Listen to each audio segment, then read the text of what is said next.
This is it. For some families, their biggest holiday would be Christmas or Thanksgiving.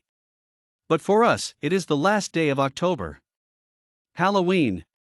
Today is a big day for my niece, Yami. She will be experiencing her first ever trick-or-treat. Over the last 4 years of her life, we have filled her with stories about Halloween, trick-or-treat, costumes, and the like. As a child who grew up with parents and aunts who were big fans of Halloween and trick-or-treat, you sure bet that all she ever wanted was to grow big enough to wear her costumes outside and knock at people's doors and ask for some candy. But another thing that makes her first time even more special is the fact that more than the candies that our neighbors would hand out to her, this would also be the first time that she will be able to go out into the world. First time to step out of our front door and see what this world has to offer. Oh, did I mention that we are a family of witches? Oops, my bad. The story seems familiar, right? A family that could only come out during the spooky season, a coven that has this sweet little girl, that sweet little girl being introduced as she prepares to take on the family legacy, the little girl that would save her family after fighting those monsters that threatened her family, blah blah blah. We are not like that. Not entirely. Yes, we are a family. There's me, Miyuki, my sister Shamida, my other sister, Izanami, her husband, Izanaji, and my niece, Yami. All of us are witches. Almost normal, except on Wednesdays, we wear black, and we perform spells.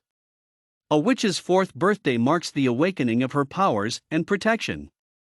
Thus, the explanation on why Yami would be stepping out into the world tonight. And yes, every birthday of all the witches in the world falls on October 31st. Nothing much would be changed when Yami goes out tonight. She would just be able to join us do spells on Wednesdays, and she gets to protect herself on her own, and of course, she would be able to see what the outside world is all about. Plus the candies. Shamida and I will accompany Yami as she strolls around the neighborhood. Get to have some candies for us and a little introduction of the people who live around us for Yami. Our costumes for tonight are all well thought of. I'd be a cat, Shamida would be the slutty nurse, and Yami would be an angel. Just as she is.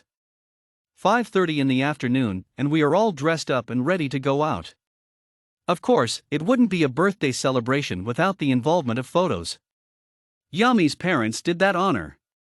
Every angle, every inch of Yami was well documented on the camera, and would be printed out and soon be in a family photo album. Yami is aware of her background, she knows she is a witch, but she couldn't care less. All she wants is to have those candies for herself. The 3 of us walked out the door at exactly 6 p.m., and as veterans of this trick-or-treat scenario, Shamida and I both know who gives out the most delicious candy in this neighborhood. We first walked towards the Joneses. They give out the fudgiest chocolate chip cookies you can ever imagine. Also grabbed this time to introduce Yami to them. They also have this 5-year-old boy, Ben. Plans are already laid out for the playdates that they would have and babysitting opportunities for Yami. Good for her, I think. Next, we went to the home of the Gummies. The Gummy couple. They just moved out here a few years ago to start a family of their own, but maybe they are taking their time, or just enjoying the childless life while they can. The whole night dragged like this: knock, have some candy, small talk, then goodbyes. As we strolled around our neighborhood, a new family moves in. Of course, it was out of the blue because who else decides to move in at night? And we didn't know about it? Of course, as a family of girls, add a little spice, since we are witches, we couldn't contain ourselves, but to get to know the new addition to our small town. The house was a typical bungalow, something normal in our neighborhood. The family consisted of 3 girls, almost the same age as Shamida and I, around late 20s, and wait. Do they look like us? As we walked closer, they called our names. Oof. Who the hell are these people?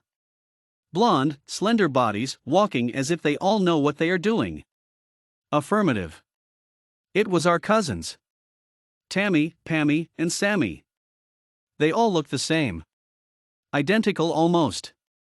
The shock was obviously evident in our faces because they laughed before they told us what they are doing here in our town.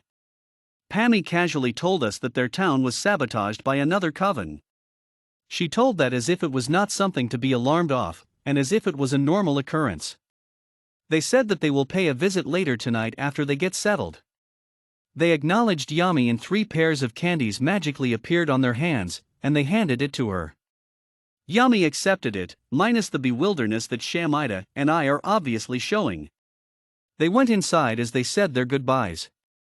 Shamida and I knew that we wouldn't be able to have the answers that we want right now, so we just continued on our stroll and decided to just wait until they show up at our house to fill us on what the heck is happening right now.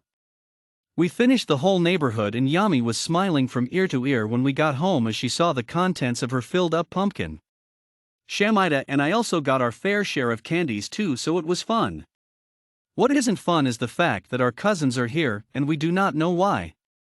Yami had so much fun that she insisted to sleep wearing her angel costume and have her pumpkin beside her.